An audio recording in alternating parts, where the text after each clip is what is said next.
Welcome back to our channel. आज मैं आपके लिए फिर से लेके आए कुछ ऐसी मार्केट अपडेट जिसका इम्पैक्ट हमारी स्टॉक मार्केट पे, सेक्टर पे और स्पेसिफिकली स्टॉक्स पे पड़ सकता है। तो चलिए जानते हैं उस न्यूज अपडेट्स के बारे में और किस तरीके से ये इम्पैक्ट कर सकती है। तो सबसे पहला अपडेट हमारा फंड रेजिंग के बारे में। एक बैंक है जो पैसा रेज कर रहा है बट अपनी पावर नहीं खोएगा।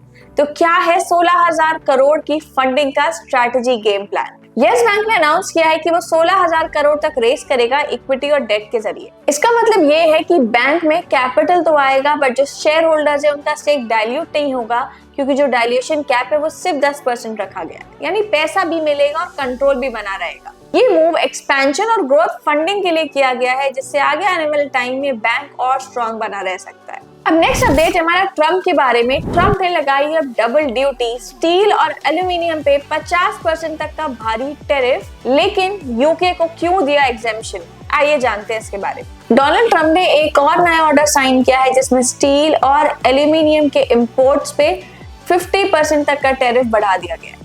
मतलब अब टैरिफ को डबल कर दिया गया है। इसका मेन मकसद है कि अमेरिकन इंडस्ट्रीज को प्रोटेक्ट करना, लेकिन सबसे मेजर जो ट्विस्ट है वो ये है कि यूके को इस टैरिफ से एग्जेम कर दिया गया। इस मूव से चाइना और दूसरे एक्सपोर्टर्स पे काफी ज्यादा प्रेशर पड़ेगा, बट वहीं यूएस और यूके की जो टाइज है और स्ट्रॉन्ग होते जाएंगे। नेक्स्ट अपडेट है हमारा अदानी के बारे में।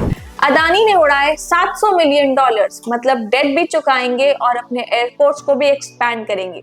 क्या है इसका गेम प्लान, आइए जानते हैं। अदानी एयरपोर्ट से $700 मिलियन रेस किए हैं वाया प्राइवेट प्लेसमेंट।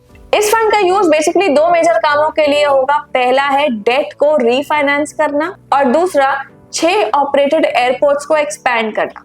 ये मूव उनकी फाइनेंशियल स्टेबिलिटी और इंफ्रास्ट्रक्चर दोनों को बूस्ट करेगा। अदानी का ये मूव एविएशन सेक्टर में उनकी लॉन्ग टर्म कमिटमेंट को शो करता है। तो जैसे उनका डेट रीफाइनेंस होगा और एयरपोर्ट्स का एक्सपेंशन होगा, राइट, तो उससे क्या होगा, स्टॉक प्राइसेस में भी आगे आने वाले टाइम में हमें एक मूवमेंट देखने को मिल सकता है। नेक्स्ट अपडेट है हमारा मारुति के बारे में। मारुति ने भी 925 करोड़ का ग्रीन गेम शुरू कर दिया है। मारुति अब सिर्फ कार्स नहीं, सोलर पावर भी बनाएगा। मारुति सुजुकी ने अनाउंस किया है कि फाइनेंशियल ईयर 2031 तक वो अपनी सोलर पावर कैपेसिटी को काफी ज्यादा बूस्ट दे देगा, और इसीलिए मारुति सुजुकी ने 925 करोड़ उसमें इन्वेस्ट किए। कंपनी का टारगेट है कि वो अपने ऑपरेशंस को ज्यादा सस्टेनेबल बनाना चाहती है, जहां पे क्लीन एनर्जी का सबसे ज्यादा मेजर बूस्ट होने वाला है। मारुति ने अब तक 43.2 सोलर एनर्जी कैपेसिटी को इंस्टॉल किया है और फोकस है कि वो आगे भी इसको और एक्सपैंड करना चाहता है। इससे काफी ज्यादा इम्पैक्ट पड़ सकता है, कार्बन एमिशंस कट होंगे, एनर्जी कॉस्ट सेव होंगी, वहीं ये सब एनवायरनमेंट के लिए काफी ज्यादा फ्रेंडली है।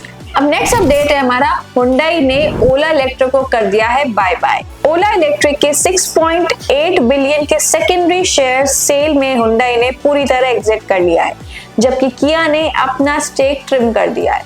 ये मूव ओला की लिस्टिंग से पहले जो अर्ली इन्वेस्टर्स हैं उनकी जो पार्शियल एग्जिट है उसका हिस्सा है।